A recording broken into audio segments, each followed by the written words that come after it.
The Hargrove household sat nestled in the heart of Charleston's picture-perfect suburbia, a two-story home with a freshly mowed lawn and pristine white shutters. To the neighbors, William Hargrove and his family embodied success. He was the breadwinner, a diligent accountant, providing stability for his wife, Mary, and their two children, Ben and Clara. Mary was the lively counterpart, balancing PTA meetings and piano lessons with grace. Together, they looked like the portrait of the American dream. But every dream has cracks, hidden beneath its polished exterior. Dinner that evening felt routine, the soft clinking of utensils, Clara giggling over a joke Ben shared from school. William glanced at his wife as she refilled his glass of water. Her smile was there, but it didn't quite reach her eyes. He noticed the subtle distance, something elusive but palpable. The air between them felt heavier than usual, as if words unspoken lingered in the space. "So how was your day, Mary?" William asked, trying to break the silence. Mary hesitated, then shrugged. "Same as always. Took Clara to practice. Ben aced his math test." Her voice was light, but her hands fidgeted with the edge of the napkin. Ben chimed in, eager for attention. "I got the highest score in class, Dad." His face beamed with pride, momentarily shifting the focus. William nodded, ruffling his son's hair. "Good job, buddy. Keep it up." His smile faded as he caught Mary's fleeting glance toward her phone, sitting face down on the counter. Later that evening, as the children settled into their rooms, William entered the master bedroom. Mary sat on the edge of the bed, her phone in hand. She looked up quickly, almost startled, and set it aside. "Everything okay?" William asked, his tone even but probing. "Yeah, of course," she replied too quickly, smoothing a non-existent wrinkle in the comforter. "But everything wasn't okay." Mary's phone buzzed faintly and she reached for it instinctively before stopping herself. William's gaze lingered, his suspicion growing like a storm cloud on the horizon. Something felt wrong, off-kilter in a way he couldn't yet articulate. In the days that followed, William began noticing more. Mary's sudden bursts of energy, her newly styled hair, and the way her smile brightened, not for him, but for someone else. When she thought no one was watching, her face lit up in a way William hadn't seen in years. One afternoon, as she folded laundry in the living room, her phone buzzed again. Mary glanced around before unlocking it, her fingers tapping quickly. Who is she texting so much, William thought, standing quietly in the doorway. He didn't ask. Instead, he stored the moment away like adding fuel to an unseen fire. By the time Friday arrived, William's unease had turned into a gnawing anxiety. After dinner, he stayed behind in the kitchen while Mary tucked the children into bed. Her phone sat unattended on the counter, screen dark but tantalizing. He hesitated, his hand hovering over it. His heart pounded in his chest as curiosity clawed at him. Just one look, that's all. He unlocked the phone using a passcode he'd memorized long ago. The messages were there, short, intimate exchanges with someone named Brian.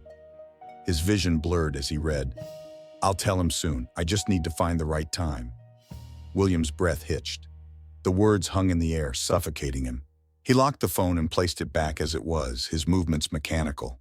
When Mary returned moments later, she didn't notice the change in him. She kissed him lightly on the cheek before retreating upstairs, leaving him alone with his thoughts. William sat at the table, staring blankly at the untouched dessert. His hands clenched into fists, his knuckles white. "Who is Brian?" he whispered to no one, his voice trembling with equal parts confusion and anger. In the days that followed, William's world began to crumble, the once familiar rhythms of their life now tainted by doubt. Mary's laughter felt like a knife twisting in his chest. Every glance at her phone became a reminder of betrayal. The cracks in their perfect life widened with every passing moment, threatening to shatter it entirely. The air in the Hargrove household seemed heavier with every passing day. William, once a man of calculated order, now found his thoughts spiraling in unpredictable directions. The revelation of Brian's name had planted a seed of doubt that grew into an all-consuming obsession. Every glance Mary gave to her phone, every seemingly innocent smile she offered, became a taunt, a reminder of the invisible wall forming between them. Late one evening, while Mary prepared the children's school bags, William sat quietly in his office, staring at his computer screen. But he wasn't reviewing spreadsheets or balancing accounts. Instead, he was scouring search results, piecing together information about Brian Peterson. With every click, a picture emerged. Brian was a former college classmate of Mary's, recently divorced and living a few towns over. His LinkedIn profile showed him as a successful financial advisor, a career not unlike William's own. William leaned back in his chair, his jaw tightening. The words from the text echoed in his mind. "I'll tell him soon." Tell him what? The anger simmering beneath his composed exterior boiled over as he slammed his fist on the desk. The next morning, William's suspicions deepened when Mary mentioned a book club meeting she'd be attending that evening. She'd never mentioned being in a book club before, and the excuse felt hastily constructed. "What book are you reading?" William asked casually over breakfast, his voice betraying none of his mistrust. Mary hesitated, her fork pausing midair. It's something about mindfulness. I can't remember the title." She flashed a quick smile and returned to her food. William didn't press further, but the pause in her answer lingered like a sour taste. That evening, after Mary left the house, William sat in his car parked across the street. The engine was off, and the only sound was the rhythmic tapping of his fingers against the steering wheel. He watched her car pull out of the driveway and followed at a distance, his heart pounding with every turn she made. Mary's car eventually stopped at a small cafe in downtown Charleston. William parked a block away, his breath shallow as he watched her step inside. Moments later, Brian Peterson walked in. The sight of them sitting together, leaning in close, exchanging laughter, sent a jolt of electricity through William's chest. His hands gripped the steering wheel so tightly, his knuckles turned white. They sat there for nearly an hour, talking and laughing like old friends or lovers. William's mind raced with images of betrayal. He imagined every word they might be saying, every plan they were making. His vision blurred as he stared at the glowing cafe sign, the cheery atmosphere inside starkly contrasting with the storm brewing in his heart. When Mary finally left the cafe, William didn't follow her home. Instead, he drove aimlessly through the empty streets, his thoughts a tangled mess of rage, sadness, and disbelief. By the time he pulled back into the driveway, the house was silent. The lights in the children's rooms were off, and the warm glow of a bedside lamp spilled from the crack beneath their bedroom door. William stepped inside, his movements heavy and deliberate. In the kitchen, Mary was rinsing her cup at the sink, her back to him. "How was the book club?" he asked, his voice calm but tinged with something unplaceable. Mary froze for a split second before turning to face him. "Good. We had a great discussion." Her words were light, but her eyes betrayed a flicker of something else. Was it guilt? That night, William couldn't sleep. He lay awake staring at the ceiling, the image of Mary and Brian laughing together replaying in his mind like a broken record. He turned to look at her sleeping form beside him, her breathing slow and steady. For a brief moment, he felt the ghost of the love they once shared, the warmth of her laughter when it was only for him. But that moment passed quickly, replaced by the cold reality of what he'd seen. In the days that followed, William's obsession became an uncontrollable force. He began checking her phone whenever she left it unattended, memorizing numbers and piecing together fragments of conversations. His suspicions were confirmed when he discovered a hidden prepaid phone in the bottom of her purse. The messages on it were clear, concise, and damning. "I can't keep this up. I'll tell him soon." William's world shattered completely in that moment. The facade of their perfect life crumbled into dust, leaving only questions. Why hadn't she told him sooner? How long had this been going on? And most hauntingly, what would happen when she finally told him? He put the phone back exactly where he found it, his hands shaking. The storm inside him was no longer one of doubt, but of certainty. Certainty that everything he had built was slipping through his fingers. Certainty that he would not let it go without a fight. The air inside the Hargrove home was thick with an unspoken tension that had been brewing for days. William sat in his usual armchair, pretending to read the newspaper, but his eyes flicked toward Mary every few moments. She moved about the living room, tidying up toys and folding blankets, her movements deliberate but distracted. The silence between them was palpable, broken only by the occasional rustling of paper or the clink of a glass on the table. Finally, William couldn't take it anymore. "So," he began, his voice cutting through the quiet like a knife, "how was your book club the other night?" Mary froze mid-step, her back to him. "It was fine," she replied after a moment, not turning around. Her voice was calm, but there was a tension in it he couldn't ignore. "Just fine?" William pressed, lowering the paper and folding it neatly on his lap. His eyes bore into her, waiting for her to meet his gaze. "Did you happen to discuss anything interesting?" Mary turned slowly, her hands gripping the edge of a folded blanket. We talked about the book, mindfulness, like I told you, she said, her tone measured. She offered him a faint smile, but her eyes betrayed her unease. William stood, the chair creaking as he pushed himself up. Mindfulness, he repeated, his voice low but sharp. Interesting, because I've been mindful too, Mary, very mindful. The room seemed to shrink around them as Mary's expression shifted, a flicker of fear crossing her face. She opened her mouth to speak, but William cut her off. Who is Brian, Mary? The words came out cold and deliberate, like a shot fired at close range. Her face went pale. The blanket slipped from her hands, crumpling to the floor. What are you talking about? She stammered, though her voice lacked conviction. Don't lie to me! William's voice rose, echoing off the walls. He stepped closer, his fists clenched at his sides. I've seen the messages. I've seen the two of you together. Mary backed away, her hands trembling. You followed me? She asked, her voice barely above a whisper. What choice did I have? He shot back. You've been sneaking around lying to my face. I had to find out the truth because you sure as hell weren't going to tell me. Mary's eyes filled with tears, but she held her ground. It's not what you think, William, she said, her voice breaking. Brian he's just someone I can talk to. Someone who what? William interrupted, his voice dripping with sarcasm. Someone who understands you. Someone who makes you happy. Is that it? Mary looked down, unable to meet his gaze. I'm not happy here, William, she admitted quietly. I haven't been for a long time. The confession hit him like a physical blow.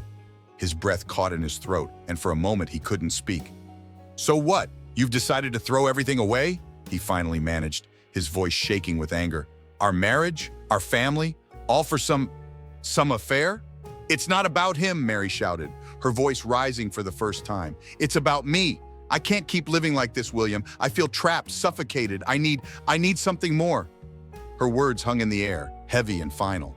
William stared at her, his mind racing. He wanted to argue, to yell, to plead with her to stay. But all he could manage was a single, bitter question. Do the kids even matter to you?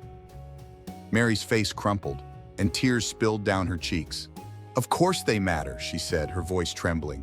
That's why I can't keep pretending. They deserve to see what real happiness looks like. William shook his head, his jaw tightening. You've already made up your mind, haven't you? You're leaving. Mary didn't answer, but the silence spoke louder than any words. Without another word, William turned and walked out of the room. He climbed the stairs, his steps heavy, his heart pounding in his chest. When he reached their bedroom, he slammed the door behind him and sank onto the edge of the bed, burying his face in his hands. Downstairs, Mary sat on the couch, her shoulders shaking as she cried silently. The house was filled with the sound of their shared pain, a symphony of broken hearts. For the first time in their marriage, they both realized that the life they had built together was no longer a sanctuary. It was a prison. William sat in his car outside the office, staring blankly at the dashboard. Hours had passed since he left the house that morning, but he couldn't bring himself to walk into the building. His mind raced with thoughts that felt foreign yet all-consuming. The image of Mary, defiant and unyielding during their argument, played on a loop in his head. Her words echoed relentlessly. I need something more. The world outside seemed distant and unimportant. He didn't notice the honking of a car behind him, nor the concerned glances from colleagues passing by. All he could feel was the tightening knot of betrayal and anger growing in his chest. William clenched the steering wheel, his knuckles white. He knew he couldn't let things continue like this. Something had to give. That evening, William returned home earlier than usual. The house was quiet, the faint hum of the dishwasher the only sound. Mary was in the living room, folding clothes, her expression distant. She barely acknowledged him when he walked in, and that small gesture, or lack thereof, ignited a spark of frustration within him. Mary, he said, his tone sharp. She looked up, surprised by the abruptness of his voice. We need to talk. I'm tired, William, she replied softly, her eyes heavy. I don't want to argue again. It's not an argument, he said, stepping closer. I just want to understand. Are you really planning to leave? To tear this family apart? Mary sighed, setting down the shirt she'd been folding. I've already told you how I feel. I can't keep living like this. I'm sorry if that hurts you, but I have to do what's right for me. The finality in her voice stung more than he'd expected. William nodded slowly, backing away. I see, he said quietly, though his mind screamed otherwise. In the following days, William's demeanor grew increasingly erratic. At work, he struggled to focus. his attention frequently wandering to thoughts of Mary and Brian. He began skipping meetings, spending hours in his office scouring the internet for information about divorce laws, financial settlements, and, more disturbingly, cases of domestic disputes that had ended in violence. At home, his behavior became harder to hide. He would stare at Mary for long periods, his expression unreadable. On one occasion, she found him in the garage, gripping a hammer tightly as he claimed to be fixing a shelf. But it wasn't just his actions, it was the way he spoke. His words were laced with an undercurrent of menace, though he never raised his voice. When Mary told him she'd be staying late at a friend's house, his response was chillingly calm. "Of course, enjoy your time while you can." Mary confided in Lisa, her best friend, during one of their meetups. "I think he knows," Mary whispered, her hands trembling as she held her coffee cup. "The way he looks at me, it's like he's waiting for something." "Mary, you need to leave," Lisa urged. "Pack your things and go before it gets worse." Mary nodded but hesitated. "The kids, Lisa, I can't just uproot them like this." Lisa leaned forward, her expression serious. "If you don't, things could spiral out of control. You have to think about your safety." That night, as Mary wrote a letter to Lisa, an effort to document her growing fears, William sat alone in the living room, staring at the marble statuette on the mantel. His mind raced with scenarios, each one darker than the last. The statuette felt heavy in his hands when he picked it up, its cold surface grounding him momentarily. What if she didn't leave? What if she couldn't? He shook his head, setting the statuette back down with a hollow clink. But the thought lingered, festering. The line between frustration and action grew thinner with every passing moment. The tension in the Hargrove household was palpable, like a storm waiting to break. William and Mary moved through their shared space like strangers, each step heavy with unspoken words and suppressed emotions. The cracks in their once perfect life were no longer hidden. They were gaping chasms, threatening to swallow them both. The clock struck 9, its chime echoing faintly through the quiet Hargrove household. Mary sat at the kitchen table, her hands resting on a pile of paperwork, documents for the divorce she hadn't yet found the courage to finalize. The faint hum of the refrigerator filled the silence, accompanied by the occasional rustle of papers as she flipped through them. Her face was drawn, her eyes fixed on the legal jargon that promised her freedom, but also the chaos that would come with it. Upstairs, William paced the length of their bedroom. His mind was a whirlwind of anger, despair, and a twisted sense of betrayal. Mary's earlier words replayed in his mind. "I've made up my mind, William. I'm leaving. There's no point dragging this out any longer." The finality of her tone had struck him harder than any physical blow. He clenched his fists, his breathing shallow, as he tried to suppress the rage bubbling beneath the surface. Unable to stay still, he descended the stairs, his footsteps heavy on the hardwood floor. Mary didn't look up when he entered the kitchen. Her head remained bowed, her focus fixed on the papers in front of her. But William's presence filled the room, a palpable weight pressing down on both of them. "Working late?" he asked, his voice low and cold. Mary glanced up, her expression wary. "I'm organizing a few things," she replied, her tone clipped. She pushed the papers together, as if shielding them from his gaze. "Divorce papers, I assume?" His words dripped with bitterness. "You couldn't even wait until you moved out to start planning your new life?" Mary's shoulders stiffened, but she didn't rise to the bait. "I'm doing what I have to, William. This isn't easy for me either." "Easy for you?" He barked a humorless laugh, his voice rising. "You think this is hard for you? You're the one tearing this family apart." Her patience snapped. "Don't you dare put this all on me," she shot back, standing abruptly. "You've been controlling me, suffocating me for years. I've tried, William. I've tried to make this work, but I can't anymore. I won't." The room seemed to shrink around them, the space between their bodies crackling with tension. William took a step closer, his jaw tight. "And Brian, is he your solution? Is he worth throwing everything away?" Mary flinched at the name, but didn't back down. "This isn't about him, it's about me finally taking back control of my life." The words were like gasoline on a fire. William's hands trembled, his nails digging into his palms. "Control," he hissed. "You want control? Fine. Let's see how much control you have when everything you've built comes crashing down." Mary's face hardened. "If you think threatening me will change my mind, you're wrong. I'm leaving, William, with or without your blessing." The finality in her voice shattered the last thread of restraint William had been clinging to. His eyes flicked to the marble statuette on the counter, its polished surface gleaming under the kitchen light. Before he could fully process his actions, his hand closed around it. "What are you doing?" Mary demanded, her voice rising with alarm. But it was too late. The statuette came down with a sickening thud, the sound reverberating through the room. Mary crumpled to the floor, her body lifeless. The papers scattered around her, a grim reminder of the future she would never have. William stood frozen, his chest heaving as he stared at what he'd done. The reality of his actions hit him like a tidal wave, drowning out all coherent thought. The room, once filled with their heated words, was now oppressively silent. He dropped the statuette, the clatter echoing loudly in the stillness. His gaze darted to the clock on the wall, 10 o'clock. The children would be home soon. Panic set in as his mind raced. He couldn't let them see this. Couldn't let anyone see this. Moving on autopilot, he began staging the scene. He knocked over a chair, scattered the papers further, and broke a window to make it look like a burglary gone wrong. Every action felt surreal, as if he were watching someone else's hands do the work. When the front door creaked open, signaling Ben and Clara's return, William's heart nearly stopped. He met them in the foyer, his face a mask of feigned calm. "Go to your rooms," he said, his voice steady despite the storm raging inside him. "Daddy needs to clean up a mess." They didn't question him, their tired faces oblivious to the nightmare unfolding around them. As they disappeared upstairs, William stood motionless, his hands trembling at his sides. His mind screamed for a solution, but there was none. For the first time, he felt the weight of what he'd done, a weight he knew he could never escape.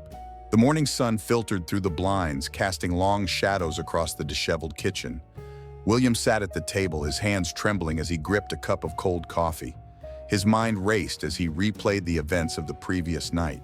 The staged burglary, the lifeless form of Mary lying amidst the chaos, the faint sound of the children's footsteps as they went to bed, blissfully unaware of the horror unfolding beneath their feet. The ringing of the doorbell startled him, the sound cutting through his haze like a blade. He stood slowly, smoothing his shirt before opening the door. A uniformed officer stood on the porch, his expression grave. "Mr. Hargrove," the officer said, his voice steady. "We received a report of a possible break-in." William nodded, his face carefully composed. "Yes," he replied, his voice hoarse. "I came downstairs this morning and found her, my wife. She's—" His voice broke and he looked away, a hand covering his face as if to shield his grief. The officer stepped inside cautiously, followed by two others. Their eyes swept the room, taking in the overturned chairs, the shattered window, and the body of Mary Hargrove lying motionless on the floor.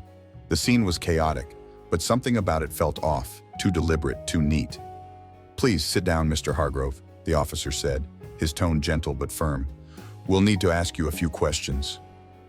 William obeyed, sinking back into his chair. His mind churned, desperate to keep his story straight. "I heard a noise," he began, his voice unsteady. "I thought it was the kids, but when I came downstairs, I saw the window broken and her lying there." The officers exchanged glances. One of them moved toward the window, examining the shattered glass. He crouched down, running his fingers along the jagged edges. "Looks like it was broken from the inside," he muttered, loud enough for his colleagues to hear. Another officer stood near Mary's body, his eyes narrowing as he observed the blood spatter. It wasn't consistent with a struggle or an assault. The pattern suggested a single deliberate blow, a detail that didn't align with William's account of an intruder. "Did you touch anything?" one officer asked, his gaze fixed on William. William shook his head quickly. "No, I didn't want to disturb anything. I just called you." As the officers continued their examination, Detective Carla Maddox arrived. A seasoned investigator with years of experience, Maddox carried herself with a quiet authority. She surveyed the scene, her sharp eyes taking in every detail. "Mr. Hargrove," she said, her tone neutral but probing, "do you know if anything was taken? Jewelry? Electronics?" William hesitated, his mind scrambling for an answer. I haven't checked," he said finally. "I was too focused on her." Maddox nodded, though her expression gave little away. She turned to the officers. "Collect everything," she instructed. "Every detail matters." Hours passed as the forensic team worked. They photographed the scene, dusted for fingerprints, and collected samples. Maddox examined the marble statuette on the counter, its surface wiped clean, but faint traces of something still visible. She made a note, her instincts telling her this was no ordinary burglary. By the afternoon, the Hargrove home was a flurry of activity. Lisa arrived after hearing the news, her face pale as she embraced the children. "What happened, William?" she asked, her voice trembling. There was a break-in, he replied, his voice hollow. Mary, she didn't make it. Lisa's eyes filled with tears, but there was something in her expression, something that suggested she wasn't entirely convinced. She looked around the room, her gaze lingering on the broken window, the untouched valuables, and the faint smear of blood near the counter. Detective Maddox approached Lisa discreetly. You're a friend of the family? She asked. Yes, Lisa replied, glancing at William. Mary, she told me things weren't right. She was scared. She said if something happened to her. Lisa stopped, her voice catching. She said it wouldn't be an accident. Maddox's eyes narrowed, her attention sharpening. Did she say why she was scared? Lisa hesitated, then whispered, because of him. Maddox nodded slowly, her suspicion solidifying. She turned back to William, her gaze piercing. Mr. Hargrove, she said, her voice calm but firm. We'll need you to come down to the station to answer a few more questions. William's heart pounded as he followed her out, his carefully constructed story beginning to unravel. The walls were closing in, and he knew it was only a matter of time before the truth emerged. William sat in the stark, windowless room, the fluorescent lights above casting harsh shadows across his face. The air felt heavy, oppressive. He tapped his fingers against the steel table, a steady rhythm that betrayed the storm swirling inside his mind. Across from him sat Detective Carla Maddox, her notepad untouched, her piercing eyes locked on his every move. Do you need water, Mr. Hargrove? Maddox's voice was calm, almost soothing, but William knew better than to trust the kindness. It was a tactic, a trap designed to make him slip. No, I'm fine, he replied, his voice steady but strained. Maddox leaned back in her chair, studying him. Why don't we start from the beginning? Walk me through last night again. William exhaled slowly, as if summoning patience. Like I told you, he began, I was upstairs when I heard a noise. I came down and I saw the window was broken. Mary was lying there. I didn't see anyone. Maddox nodded, her pen finally moving across the notepad. And you didn't touch anything? Nothing at all? No, he said quickly, too quickly. He caught himself and added, I knew better than to disturb the scene. For a moment, Maddox was silent. Then she set her pen down and folded her hands in front of her. It's interesting, she said, her tone measured. The glass from the window, it was shattered inward, not outward, almost like it was broken from inside the house. William stiffened, his fingers halting their nervous tapping. What are you implying? He asked, his voice sharp. I'm not implying anything, Maddox said smoothly. I'm just asking questions, like this one. Why was nothing stolen? Jewelry, electronics, all untouched. Seems unusual for a burglary, don't you think? I don't know what to tell you, William snapped, his composure beginning to crack. Maybe the intruder panicked and ran. Maybe, Maddox said, tilting her head slightly. Or maybe there was no intruder. The words hung in the air like a challenge, daring him to respond. William opened his mouth, then closed it again, his mind racing. He couldn't let her rattle him, not now. Before he could speak, Maddox slid a photograph across the table. It was the marble statuette, its base stained with a faint smear of blood. We found this in the kitchen, she said, her voice soft but unrelenting. It was wiped clean, but not perfectly. Care to explain? William stared at the photo, his pulse pounding in his ears. I don't know, he said finally, his voice barely audible. I didn't touch it. Maddox leaned forward, her eyes narrowing. Mr. Hargrove, we also spoke with Lisa. She told us Mary had been scared of you. She even wrote a letter saying if something happened to her, it wouldn't be an accident. That's a lie, William's voice rose, his fists clenching on the table. Lisa doesn't know what she's talking about. Then help me understand, Maddox pressed, her voice cutting through his anger like a knife. Help me understand why your wife would feel the need to write something like that. Help me understand why the evidence doesn't match your story. William's breathing grew heavier, his chest rising and falling as he struggled to keep control. You're twisting everything, he said, his voice trembling. I loved my wife. I believe you did, Maddox said gently. But love can turn into something else, can it? Resentment, anger, desperation. For a moment, the room was silent except for the faint hum of the overhead lights. William stared at the table, his thoughts a chaotic blur. When he finally spoke, his voice was low and broken. She was leaving, he whispered. She was going to take everything, our life, our kids, and leave. Maddox leaned back, her expression unreadable. And that's why you did it, she said quietly. Isn't it? William's head snapped up, his eyes wide. I didn't do anything, he shouted, his voice cracking. It wasn't me. Maddox didn't flinch. She simply stared at him, her silence more powerful than any accusation. The walls felt like they were closing in, the weight of his lies pressing down on him. The door opened, and another officer stepped inside, handing Maddox a file. She flipped it open, her eyes scanning the contents before looking back at William. "We ran a luminol test," she said evenly. "There's blood residue on the counter, the kind you can't see with the naked eye." William froze, his hands trembling. His carefully constructed facade was crumbling, and he knew it.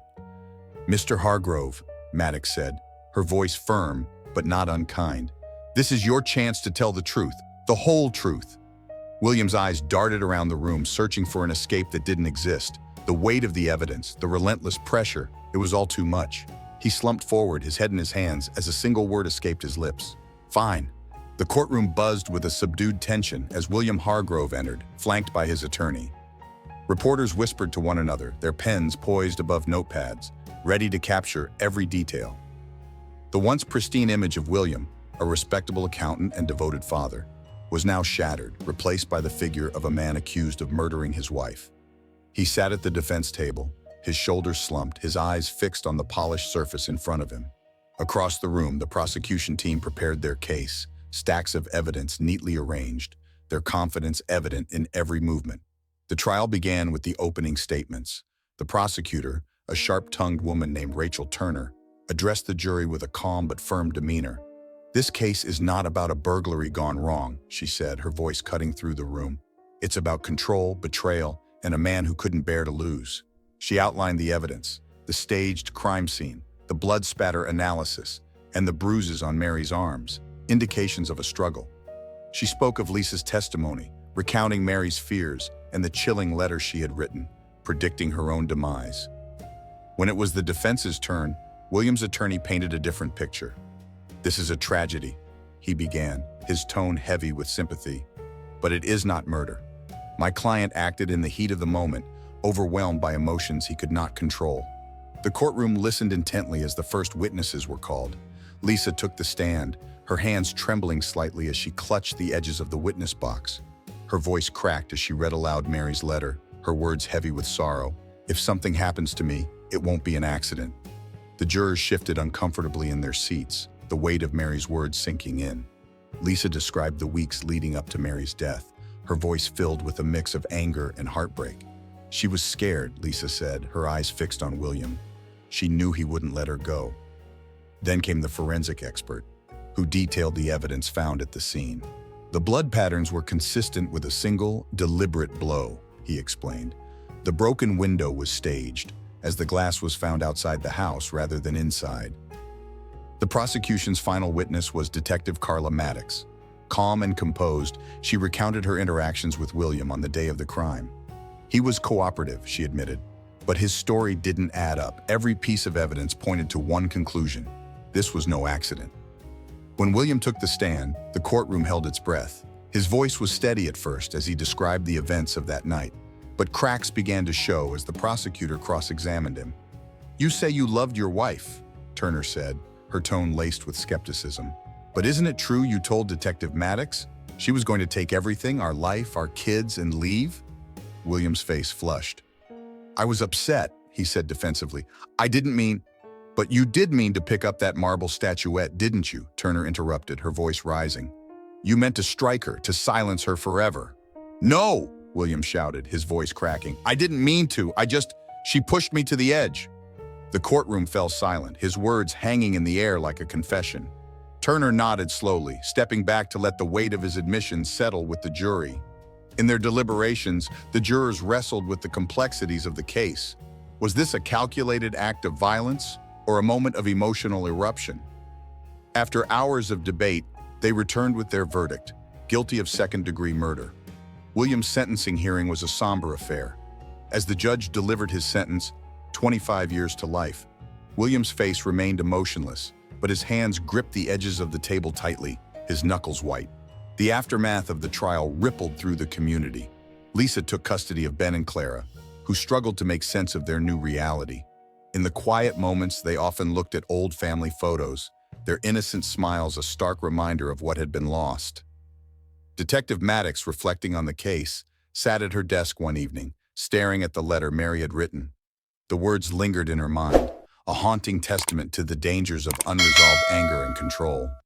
Sometimes, she thought, the most dangerous place isn't the unknown, it's the home you thought was safe. The Hargrove house was eventually sold, its walls stripped of the memories it once held. But the story of what happened there lingered in the minds of those who knew the family, a chilling reminder of the cracks that can hide beneath perfection.